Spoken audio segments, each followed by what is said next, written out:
Саламатсыңдар ма, балалар? Коммуникация білім беру саласы бойынша ұйымдастырылған оқу қызметі сауат ашу негіздері.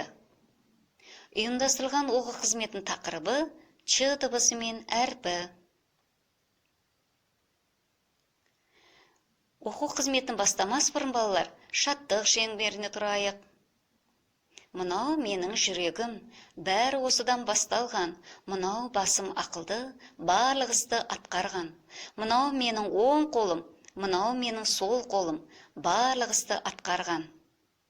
Жарайсыңдар балалар, тамаша. Ал енді суретке зер салайық. Балалар, біз өткенде есімізге түсірейікші. Дыбыс дегеніміз не, әріп дегеніміз не?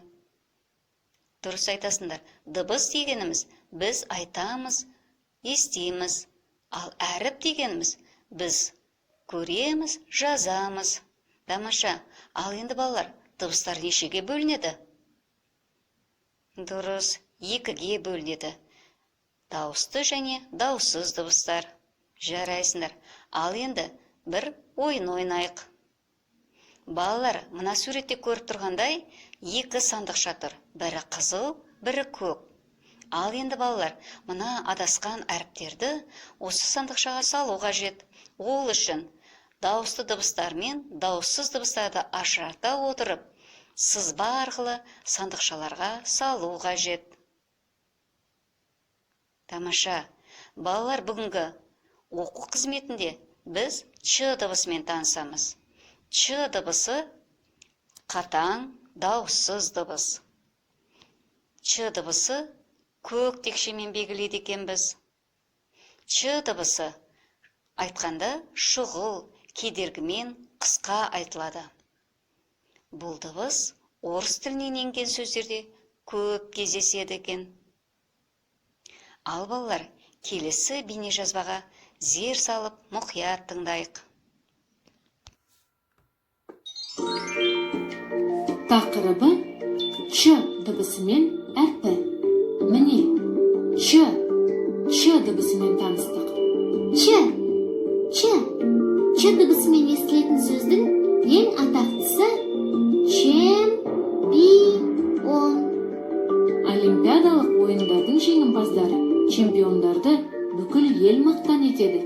Тіпті мектепте оқып жүрген балалар арасында да чемпиондар бар. Апай, олар жақсы оқығандар үшін чемпион атана ма? Жанар, шахматтан жарыстарға қатысып жүрген чемпион қыздар туралы сұрастырып білші. Бұл өте қызық екен. Яғни балалар да чемпион бола алады екен. Әрине, еңбектеніп жақсы оқыған бала жеңіске жетеді. Ч дыбысы басқа тілден енген сөздер. Мысалы, чу, кот, ка, жер атауы. Ол қары қалың, қысы суық жер. Адамдар аң терісінен тігілген киімдер киеді. Олар көлік ретінде бұғылар мен иттерді шанаға жегіп жүреді. Чукотка халқы осы жердің ауа райына бейімделіп үйренген. Оларды чук-ча деп атайды. Өте керемет, тамаша. Ал енді балалар, өлең тыңдаймыз. Біз чемпион боламыз. Біз шыныққан баламыз. Суда жүзе аламыз. Желбіретіп көк туды, чемпиондар боламыз. Балалар, чемпион деп біз кімді атайды екенбіз? Чемпион деп біз олимпиада ойындарына қатысып, жеңімпаз атанған спортсмендерді айтады екен. Жарайсыңдар балалар, келесі суретке зер салайық. Балалар, мына суретте біз нені көріп тұрмыз? Дұрыс, чек, чемодан, чемпион. Ал енді балалар, осы сөздерді біз буынға бөлейік. Чек, бір буын. Чек дегеніміз, ол біз дүкеннен сатып алған заттарда берілетін қағазды айтады. Келесі, чемодан, үш буын. Балалар, чемоданға біз киім саламыз. Ұзақ жол жүргенде ұстайды екенбіз. Келесі, чемпион. Чемпион, бұл сөзде де үш буын бар екен. Жарайсыңдар балалар. Ал енді осы чек, чемодан, чемпион сөздерін айтқан кезде бірінші қай дыбыс естіліп тұр? Дұрыс, Ч дыбысы естіліп тұр. Жарайсыңдар. Ал енді дәптермен жұмыс. Балалар, дәптерге жазбас бұрын бірінші Ч дыбысын ауада жазайықшы. Өте керемет. Ал енді балалар,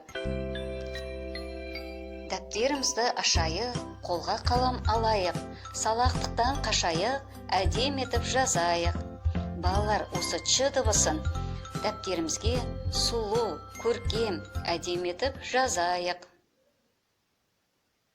Ал енді балалар, осы әуенді әріптерді бәріміз бірге айтайық.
Тамаша, өте керемет.